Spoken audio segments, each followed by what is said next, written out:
Alors, ça a été un grand plaisir aujourd'hui pour nous d'accueillir dans le cadre des cycles de conférences des ventes de Subdeco des structures importantes de l'État qui accompagnent les PME sur l'export. Donc, à savoir la ZEPEX et la DPME, représentées ici par M. Idrissa Djabira et M. Serine Diop. Alors, les ventes de Subdeco constituent un cadre d'échange et de partage important pour nos étudiants parce que nous pensons que, en dehors des cours traditionnels que nous délivrons, que nos étudiants doivent être sensibilisés sur les enjeux du monde contemporain. Alors, nous avions invité également un acteur important, M. Babacar Ndao, qui est entrepreneur et qui accompagne les PME. Comme je l'ai dit à l'entame de mes propos, le Sénégal a une position géographique extraordinaire.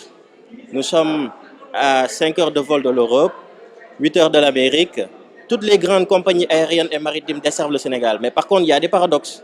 Il y a des paradoxes parce que nos PME ne sont pas compétitifs au plan international. Donc, elles ont besoin d'être accompagnées. L'environnement des affaires mérite également d'être amélioré. Donc, nous avons discuté de tous ces aspects à travers ce panel.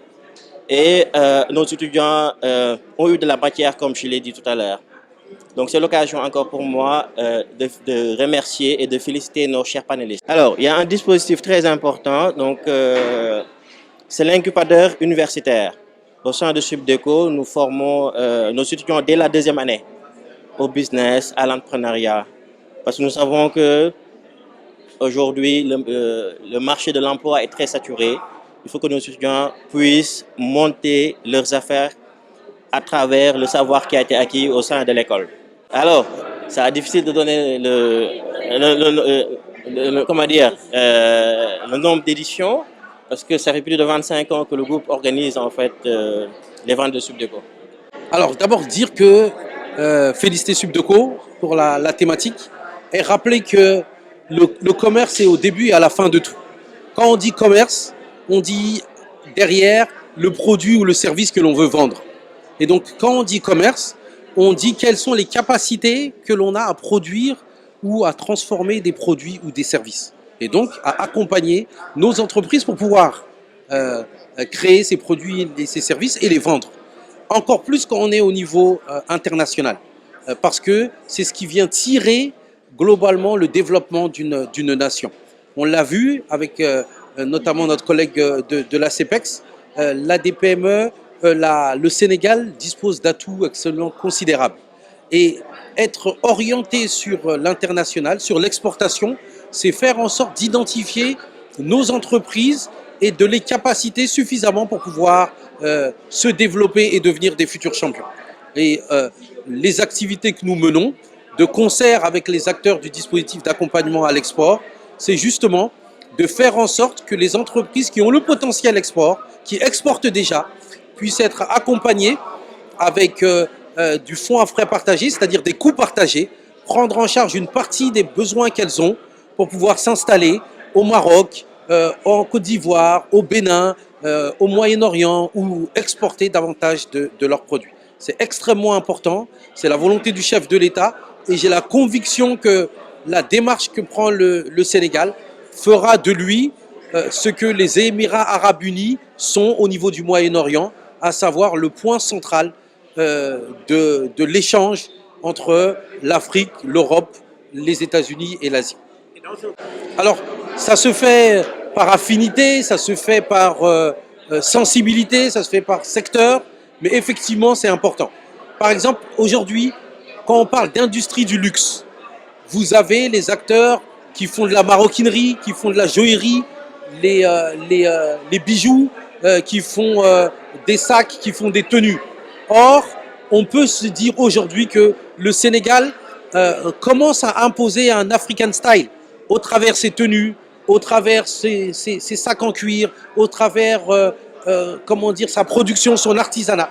Et vous voyez, on peut aller tout seul, effectivement, dans chacun de ces produits, mais si on construit ce Team Sénégal, que ce soit les montres Matidi, que ce soit les tenues, je veux parler de Sartori Sen, que ce soit les sacs de différents autres acteurs.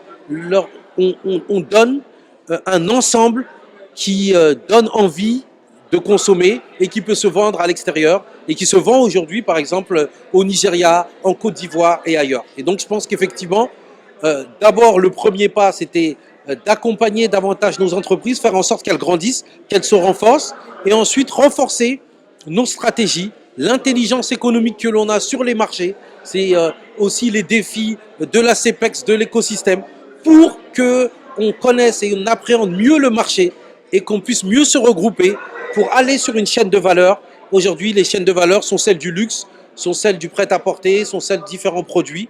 Mieux les comprendre, c'est adapter nos entrepreneurs à ces défis et donc les faire grandir et créer les richesses et les emplois qu'on a. Absolument, je pense que ça se construit, le Made in Sénégal. On l'a dans le domaine de l'horticulture de plus en plus, fondation origine Sénégal, mais il faut qu'on le renforce et je crois qu'on a tous les atouts pour pouvoir le faire. On a d'extraordinaires porte-drapeaux. Vous voyez notre équipe nationale qui gagne, faire en sorte que ces derniers, lorsqu'ils sont habillés dans nos tenues, nos artistes, etc. Donc les ingrédients sont là. L'enjeu, c'est de faire en sorte que l'accompagnement soit plus important et l'accompagnement à l'export pour pouvoir le faire. Et ce lien avec le monde de la recherche, avec nos étudiants, c'est un lien extrêmement important parce que c'est tous ensemble que l'on définira le chemin pour pouvoir créer davantage de champions à l'export. Je suis Dimi Dorisca, professeur à l'Université de Iowa. J'enseigne l'entrepreneuriat et le commerce international. Donc, j'étais dans l'industrie, j'ai travaillé dans le commerce international pendant 20 ans avant d'être professeur. C'est un thème qui m'intéresse beaucoup et surtout en Afrique parce que je sais que l'Afrique a beaucoup de produits qui peuvent être exportés aux États-Unis. Et lorsqu'on sait que le marché américain, c'est un marché de 350 millions de personnes, et il y a aussi une grande communauté africaine, une diaspora africaine qui cherche des produits africains. Et il y a aussi les Américains qui aiment les produits africains. Donc, c'est important pour les entreprises africaines, surtout les PME, de se préparer pour pouvoir prendre l'avantage des opportunités qui existent aux États-Unis, surtout dans les produits agroalimentaires, des produits des produits textiles, des produits aussi dans le domaine des produits de beauté surtout. Hein. Donc, et je vois aussi que il y a les produits, les fruits de mer qui peuvent être se commercialiser aussi sur le marché américain. Donc, il y a beaucoup de choses, il y a beaucoup d'opportunités pour les compagnies sénégalaises qui veulent, surtout les PME, qui veulent se lancer sur le marché américain. C'est exact, c'est exact. Donc, c'est exact. Il y a une forte demande, mais les entreprises doivent se préparer pour prendre l'avantage de cette demande-là. Hein. Les petites et moyennes entreprises sont essentiellement confrontées au problème du transport, qui n'est pas du tout stable actuellement avec toutes les contraintes que nous connaissons au niveau international.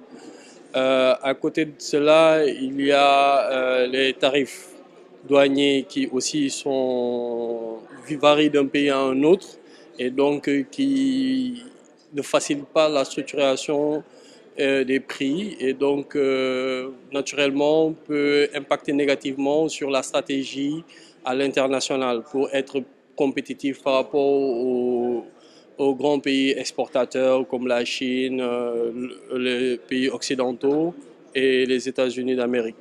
Donc à côté, il y a le problème du personnel parce que beaucoup d'entreprises ne comprennent pas l'international. En général, dans nos pays, quand on parle d'international, on a tendance à penser qu'au ministère, à la diplomatie, mais l'international, c'est une réalité aujourd'hui dans un monde globalisé où les frontières effectivement existent sur le papier, mais en termes de business, d'opportunités, vous pouvez saisir les opportunités partout. Est-ce que vous avez une équipe adéquate pour pouvoir porter le projet à l'international? Est-ce que dans votre pays aujourd'hui, les dispositifs de l'État qui sont mis en place sont effectifs pour vous permettre de tirer votre épingle du jeu de l'international? Est-ce que la réglementation et les normes globalement favorisent les projets d'export? Est-ce que les entreprises, avant de se lancer à l'international, font un diagnostic correct sur le potentiel à exporter ou pas? Et après ce diagnostic, est-ce que toutes les mesures sont prises pour pouvoir se préparer et avant d'intégrer l'international, qui est une nécessité aujourd'hui pour la survie de nos entreprises?